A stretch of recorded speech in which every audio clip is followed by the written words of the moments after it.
Hello students, हमने हमारी पिछली वीडियो के अंदर पढ़ा था electric dipole.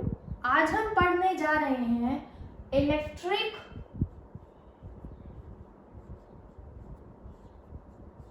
Dipole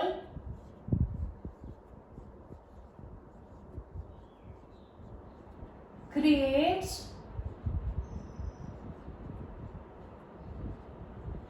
electric field.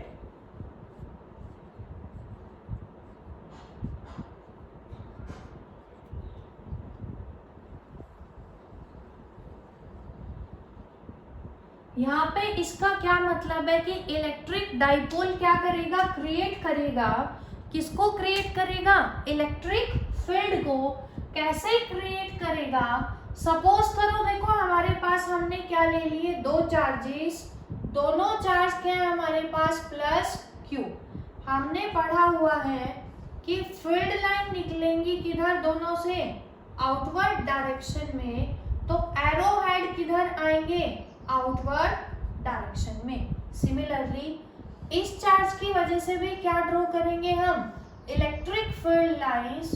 Positive है तो फिर से एरो हेड किधर आएगा, इन आउटवर्ड डायरेक्शन। उसके बाद हमने पढ़ा था कि ये दो फील्ड लाइन कभी भी इंटरसेक्ट नहीं करेंगी। क्या करेंगी, एक दूसरे के ऊपर फोर्स की वजह से दोनों क्या हो जाएंगी, बेंड हो जाएंगी।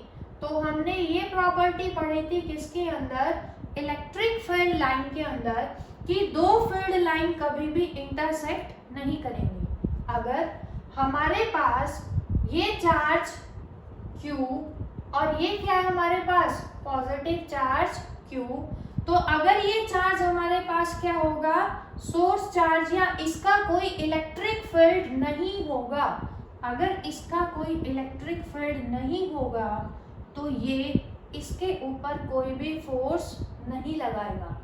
अगर ये इसके ऊपर फोर्स नहीं लगाएगा तो इसकी वजह से कोई भी हमारे पास इलेक्ट्रिक फील्ड प्रोड्यूस नहीं होगा। तो ध्यान से देखेंगे सब, हमने पढ़ा हुआ है F इज इक्वल टू, किसके बराबर पढ़ा था, Q इंटू E, कि चार्ज पार्टिकल के ऊपर जो फोर्स लगेगा किसके अंदर, इलेक्ट्रिक फील्ड के अंदर, वो किसके बराबर होगा, F is equal to Q into E। Q क्या है यहाँ पे हमारे पास, नेट चार्ज। अब बात आती है डाइपोल की। डाइपोल हमने पढ़ा हुआ है pair of two equal and opposite charges. तो डाइपोल के ऊपर अगर नेट चार्ज की बात करें हम, तो नेट चार्ज कितना हो गया, minus Q plus Q, that is equal to 0। तो अगर डाइपोल के ऊपर नेट चार्ज 0 है तो इसका मतलब क्या है, डाइपोल को कोई भी फोर्स एक्सपीरियंस नहीं करना चाहिए किसी पार्टिकल के ऊपर। इसका मतलब उसकी वजह से कोई भी इलेक्ट्रिक फील्ड प्रोड्यूस नहीं होगी। लेकिन एक्चुअल में हमारे पास क्या है, डाइपोल की वजह से इलेक्ट्रिक फील्ड प्रोड्यूस होती है। कैसे होती है, ध्यान से देखेंगे सब। सपोज करो ये हमने क्या लिया है, कोई भी इलेक्ट्रिक डाइपोल, हमें क्या निकालना है, किसी P पॉइंट पे इलेक्ट्रिक फील्ड निकालना है, जहाँ पे हम टेस्ट चार्ज लेकर आए हैं कितना, 1 कूलम का। सपोज करने हैं कि प्लस Q चार्ज से इसकी डिस्टेंस कितनी है, R1, माइनस Q चार्ज से डिस्टेंस कितनी है इसकी, R2।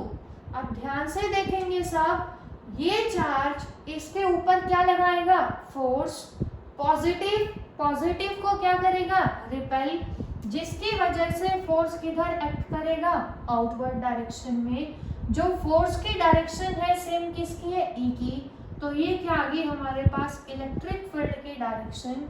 इसकी वजह से कितनी ले ली हमने, E1।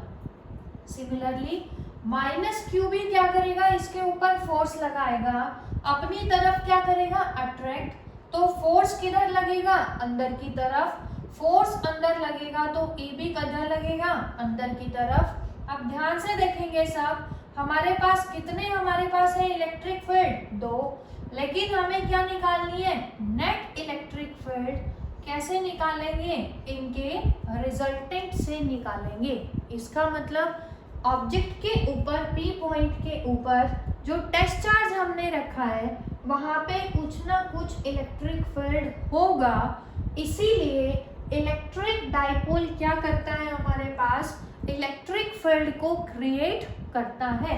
इसको याद रखेंगे सभी कि इलेक्ट्रिक डाइपोल क्या क्रिएट करता है? Electric field. अब इसी का यूज करके हम करने जा रहे हैं इलेक्ट्रिक फील्ड इंटेंसिटी हमें निकालनी है किसी पॉइंट के ऊपर। तो टॉपिक क्या है हमारा? Electric field intensity at any point on the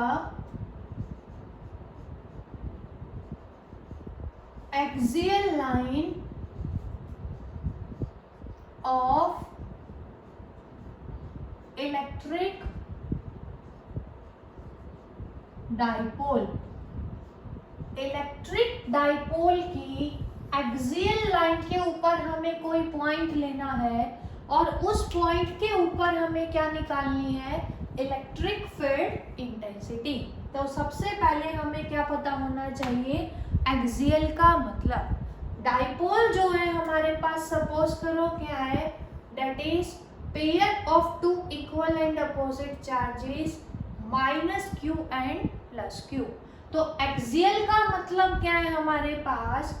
axial का मतलब क्या है कि जो डाइपोल की एक्सिस है उसी एक्सिस के ऊपर आइदर ऑन लेफ्ट साइड और ऑन राइट साइड हमने क्या रखा है? कोई टेस्ट चार्ज किसी पॉइंट पे, और उसके ऊपर हमें क्या निकालनी है? Electric field intensity. तो एक्सियल का मतलब क्या है यहाँ पे? On the axis of dipole. अब इसको करने जा रहे हैं हम, तो सबसे पहले हमने क्या एज्यूम किया? डायग्राम को बड़े ध्यान से समझेंगे सभी कि सबसे पहले हमने कंसीडर किया कोई इलेक्ट्रिक डाइपोल। इलेक्ट्रिक डाइपोल हमने ले लिया ए बी। तो ए बी किसको रिप्रेजेंट कर रहा है? किसी इलेक्ट्रिक डाइपोल को। डाइपोल है तो हमारे पास क्या होगा? दो इक्वल एंड अपोजिट चार्जेस का पेयर, दैट इज ए पे हमने मान लिया कितना चार्ज है? Minus Q. बी पे हमने कितना चार्ज ले लिया? Plus Q. उसके बाद हमें पता है हम सारी की सारी मेजरमेंट कहाँ से करते हैं? सेंटर से। तो ओ हमने क्या एज्यूम किया? Centre of electric dipole. Dipole की जो लेंथ थी हमने कितनी ली थी अपने पिछले टॉपिक के अंदर?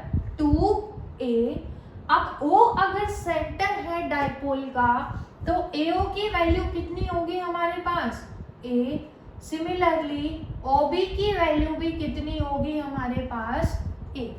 अब हमें क्या निकालना है? Electric field intensity at any point, किसी पॉइंट पे निकालनी है।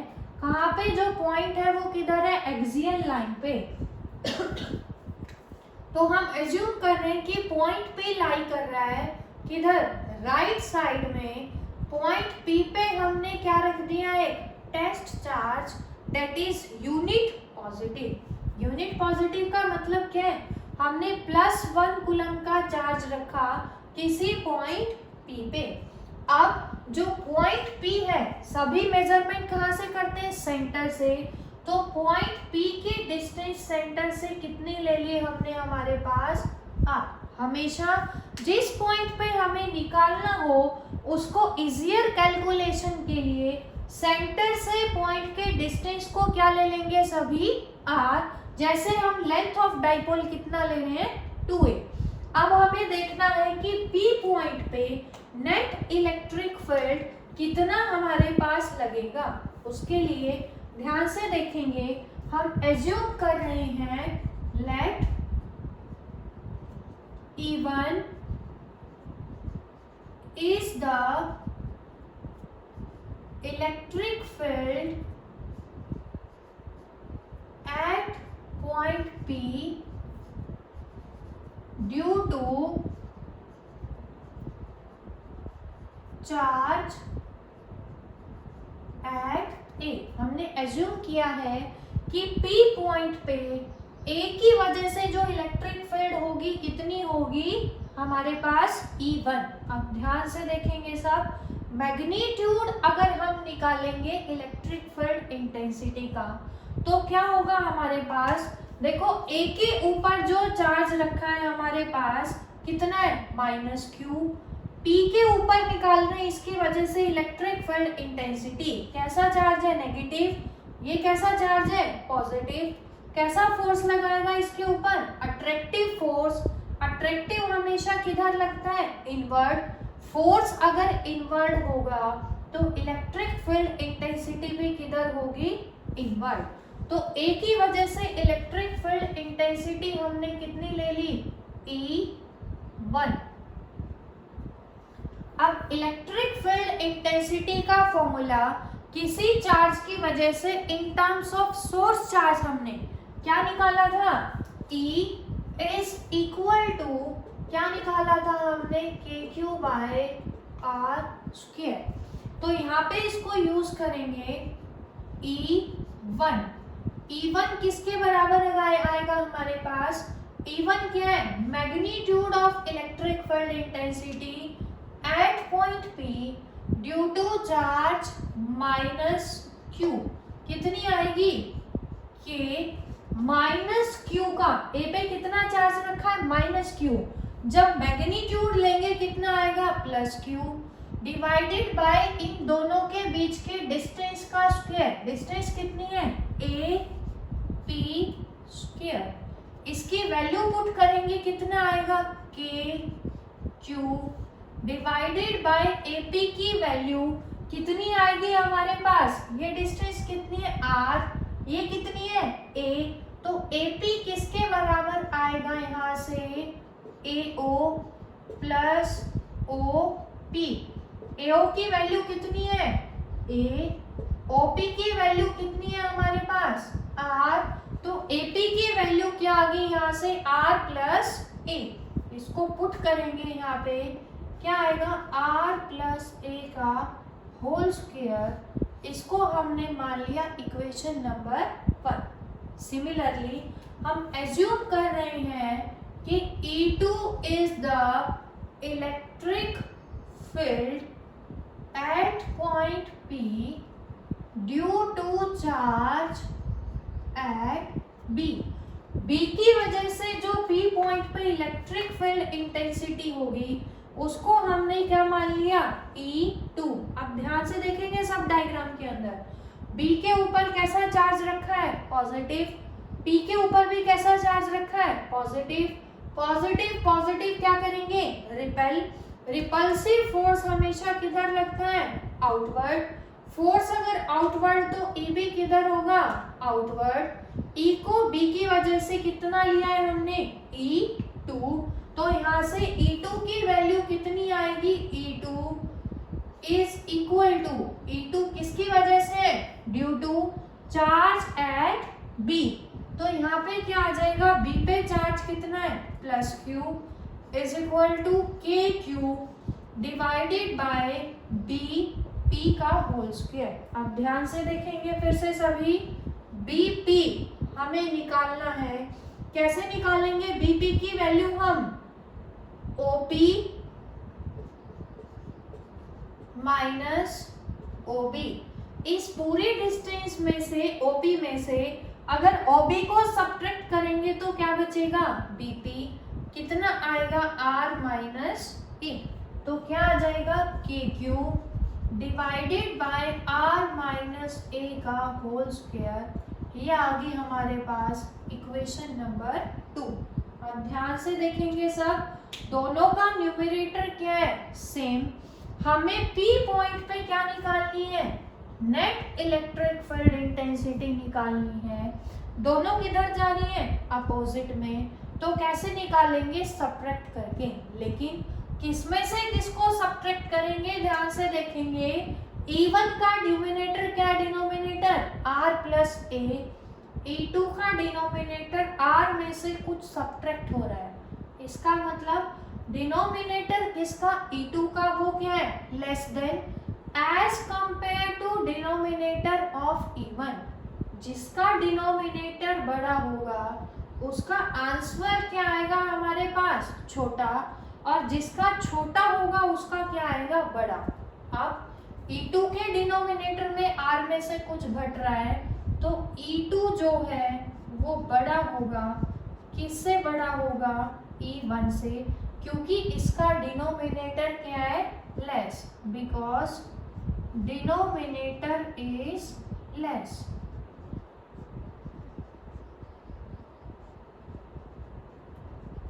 अब नेक्स्ट देखो, नेट इलेक्ट्रिक फील्ड हमें निकालना है P पॉइंट पे। कैसे, E2 हमें पता है क्या है, E1 से बड़ा, तो कैसे निकालेंगे, E2 माइनस E1।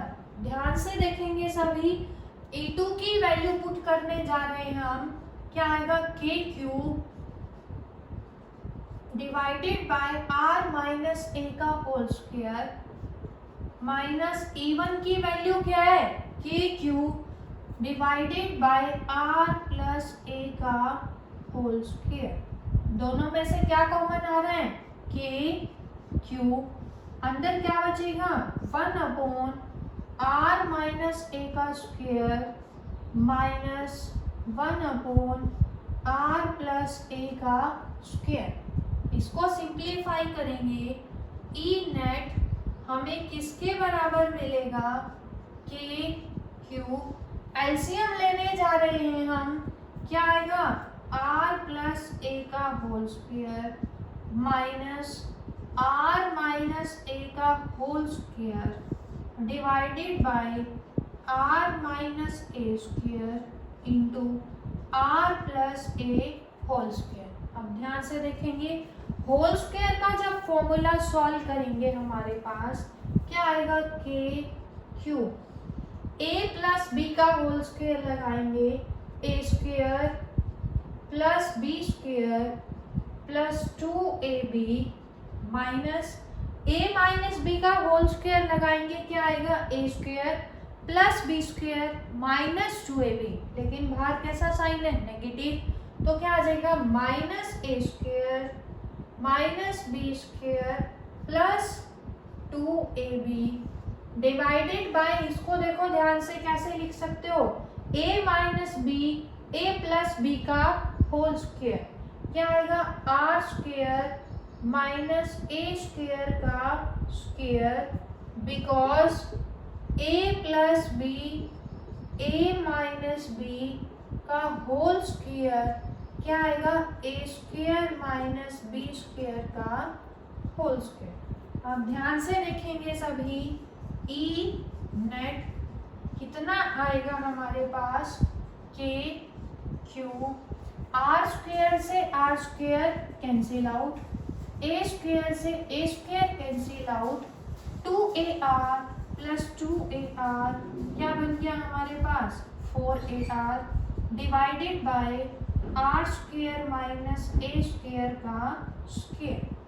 अब हमने एक टर्म पढ़ी थी, electric dipole moment P is equal to Q into 2a। तो इसको जब सिंप्लीफाई करेंगे क्या आएगा, K Q, 4a को हम क्या लिख सकते हैं, 2a इंटू 2, 4a को हमने स्प्लिट किया है, 2a into 2 into r divided by R square minus A square का स्क्वायर। नेक्स्ट देखो क्या आएगा हमारे पास, Q इंटू 2a, किसका फॉर्मूला है, इलेक्ट्रिक डाइपोल मोमेंट का, क्या आ जाएगा, K P into 2r divided by R square minus A square का स्क्वायर। ये क्या आ गया हमारे पास, net electric field intensity at point P due to an electric dipole. अब उसके बाद क्या पढ़ेंगे, इसका स्पेशल केस। स्पेशल केस के अंदर क्या पढ़ेंगे कि जो पॉइंट P होगा उसकी जो डिस्टेंस है R, वो मोस्टली केसेस में क्या होगी, बहुत ज़्यादा बड़ी होगी, किससे, एज कंपेयर टू A। अगर हमारे पास if R is very large as compare to A, then तो उस केस में हम क्या करेंगे, A can be neglected. A को हम क्या कर देंगे, नेग्लेक्टेड। अगर A को नेग्लेक्ट करोगे तो नेट इलेक्ट्रिक फील्ड कितना आएगा हमारे पास, 2 kp r divided by r square का स्क्वायर कितना आएगा, r की पावर 4। ये देखो a स्क्वायर को नेग्लेक्ट कर दिया हमने, r से r कैंसिल आउट, तो E एक्सियल लाइन पे नेट इलेक्ट्रिक फील्ड इंटेंसिटी कितनी आएगी, 2 kp divided by r cube. एक ये वाला रिलेशन यूज होगा न्यूमेरिकल्स के अंदर, किस केस में, अगर r की वैल्यू क्या है, very large as compare to A, अगर कंपेरेबल नहीं है डिस्टेंस, तो उस केस में कौन सा रिजल्ट यूज करेंगे, 2 kpr divided by r square minus a square का होल स्क्वायर। और अगर बहुत लार्ज है तो एक्सियल पे क्या आएगी, 2 kp बाय r क्यूब। अब नेक्स्ट जो टॉपिक पढ़ने जा रहे हैं हम, वो क्या है हमारे पास, इलेक्ट्रिक फील्ड इंटेंसिटी हमें फिर से निकालनी है, लेकिन जो पॉइंट P होगा वो एक्सियल लाइन पे ना होके किस पे होगा, ट्रांसवर्सल लाइन पे होगा। ट्रांसवर्सल का मतलब क्या है कि जो पॉइंट P है, अब वो क्या होगा, डाइपोल के सेंटर के परपेंडिकुलर होगा।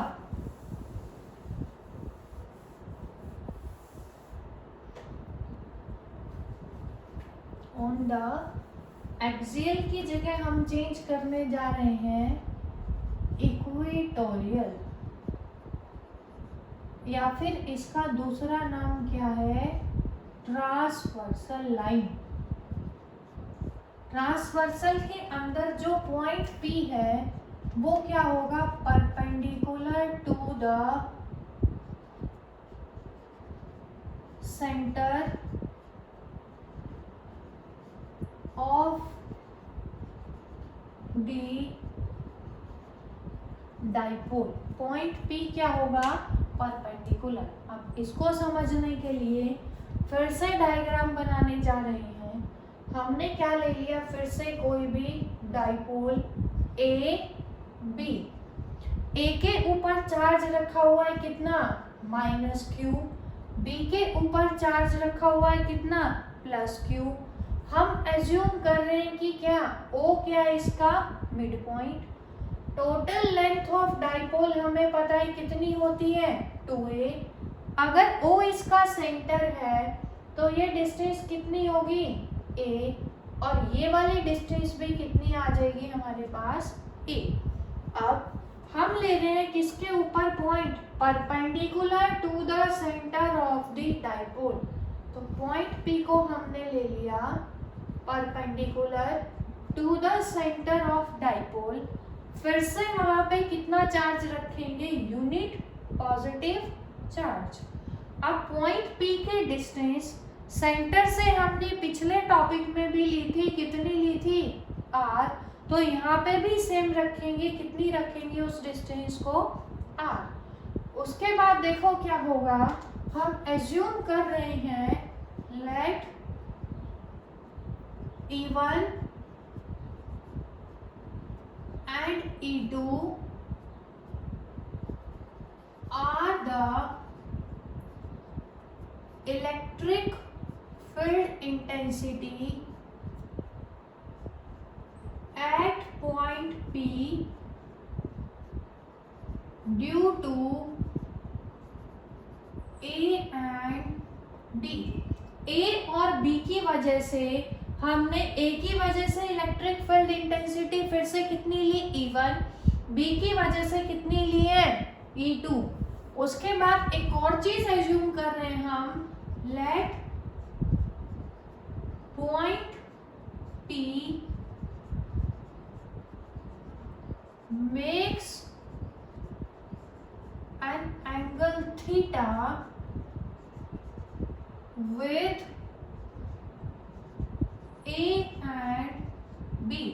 हमने एज्यूम किया पॉइंट P कितना एंगल बना रहा है, A और B के साथ एंगल बना रहा है थीटा।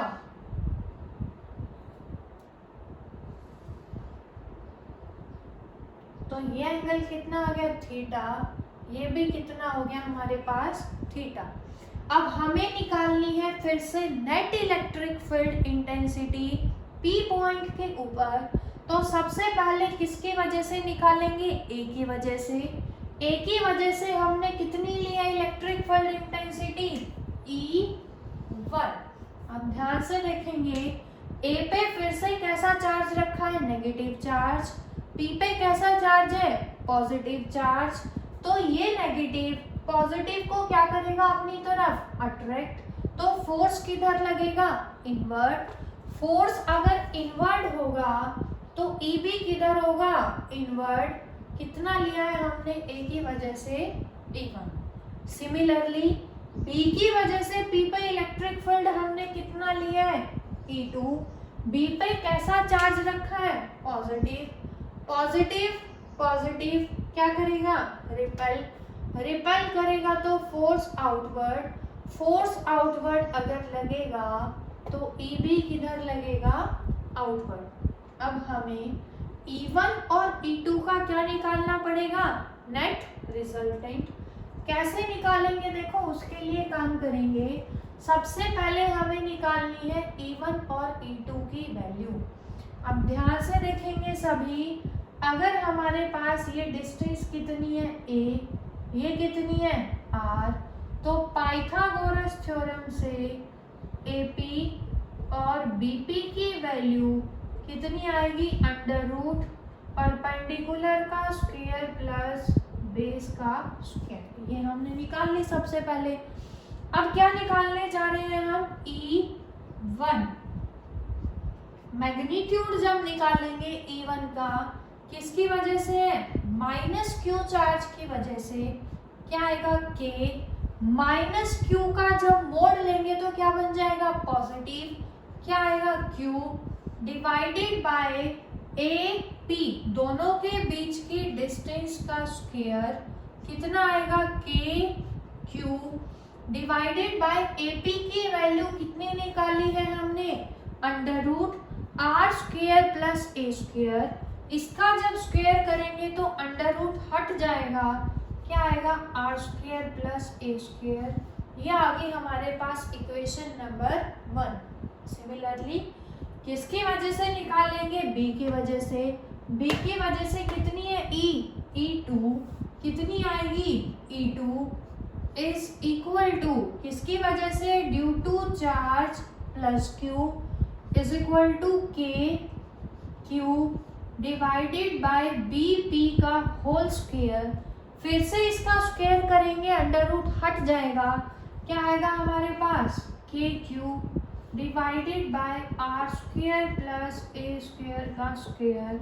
ये आ गई हमारे पास इक्वेशन नंबर 2। ध्यान से देखेंगे सभी, E1 और E2 दोनों की वैल्यू जो है हमारे पास, हमें यहाँ से क्या मिली है, E1 is equal to E2। इसको हम मानेंगे इक्वेशन नंबर 3। दोनों की वैल्यू हमें क्या मिली, इक्वल। लेकिन हमें क्या निकालनी है, P पॉइंट के ऊपर नेट इलेक्ट्रिक फील्ड कितना लग रहा है। अब ध्यान से देखेंगे, ये एंगल थीटा, तो यहाँ पे हमने कंस्ट्रक्शन की, डाइपोल के एक्सिस के पैरेलल हमने क्या किया, एक लाइन ड्रॉ किया। ये थीटा, तो ये वाला एंगल भी कितना होगा हमारे पास, एंगल थीटा। अब ध्यान से देखना सभी, E1 बना रहा है एंगल थीटा, तो इसके दो कंपोनेंट होंगे। कौन कौन से होंगे? E1 का कंपोनेंट थीटा के साथ क्या होगा? E1 cos theta. इसका परपेंडिकुलर कंपोनेंट क्या होगा? E1 sin theta. सिमिलरली अगर ये एंगल थीटा तो ये भी कितना होगा? थीटा।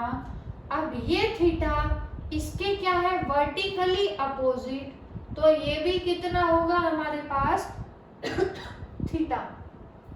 अब थीटा कौन बना रहा है? E2, तो थीटा के साथ वाला कंपोनेंट क्या होगा? E2 cos theta. इसका परपेंडिकुलर कंपोनेंट क्या होगा? E2 sin theta. अब ध्यान से देखेंगे सब। E1 sin थीटा एक्ट कर रहा है डाउनवर्ड डायरेक्शन में, E2 sin थीटा एक्ट कर रहा है अपवर्ड डायरेक्शन में। E1 किसके बराबर है? E2 के बराबर। तो दोनों इक्वल एंड अपोजिट होने की वजह से क्या हो जाएंगे? Cancel out in pairs. तो यहाँ पे क्या आएगा हमारे पास?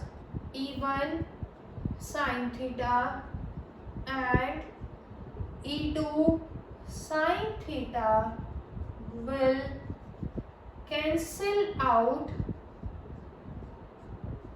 in pairs being equal and opposite। दोनों इक्वल एंड अपोजिट होने की वजह से क्या हो जाएंगे? Cancel out. अब अगर ये दोनों कंपोनेंट कैंसिल हो गए तो नेट इलेक्ट्रिक फील्ड किसकी वजह से लगेगा? E1 cos theta and E2 cos theta. अब दोनों इसी डायरेक्शन में जा रहे हैं, सेम डायरेक्शन में जा रहे हैं, तो दोनों कंपोनेंट क्या होंगे? ऐड। तो जो नेट इलेक्ट्रिक फील्ड इंटेंसिटी होगी इक्वेटोरियल लाइन पे क्या आएगी? E1 cos theta plus E2 cos theta. अब हमें पता है थर्ड इक्वेशन से E1 किसके बराबर है? E2 के बराबर। तो E1 E2 के बराबर है, तो इसको हम क्या लिख सकते हैं? E net is equal to twice E1 cos theta. क्यों लिखा है हमने? Because E1 is equal to E2। अब ध्यान से देखेंगे सभी, क्या आएगा हमारे पास? E net is equal to E1 की वैल्यू हमने कितनी निकाली है? KQ divided by R square plus A square into cos theta. cos theta की वैल्यू हम यहाँ से निकालेंगे। cos theta is equal to, ये क्या है? पॉइंट P इक्वेटोरियल और ट्रांसवर्सल लाइन पे है, डेट इज परपेंडिकुलर। तो ये एंगल कितना? 90। ये भी कितना होगा? 90। cos थीटा की वैल्यू क्या होगी? राइट एंगल ट्रायंगल के अंदर base upon hypotenuse that is OA upon OP। OA की वैल्यू कितनी है? A। OP की वैल्यू कितनी है हमारे पास? Sorry, AP। हाइपोटेन्यूज क्या है? AP। AP की वैल्यू कितनी है? R square plus A square under root. क्या आएगा अब यहाँ पे? और 2KQ divided by R square plus A square into cos theta की value A divided by R square plus A square. ध्यान से देखेंगे सभी, 2KQ A क्या आएगा? अपोन में यहाँ पे R square plus A square की पावर कितनी है? 1। अंडर रूट का मतलब क्या है? पावर कितनी है? हाफ। 1 प्लस हाफ कितनी हो जाएगी पावर 3/2। तो R square plus A square की पावर कितनी आ गई बच्चों हमारे पास 3/2। तो यहाँ से ई नेट किसके बराबर आएगा Q इंटू 2a। हमने पढ़ा था electric dipole moment P is equal to Q into 2a।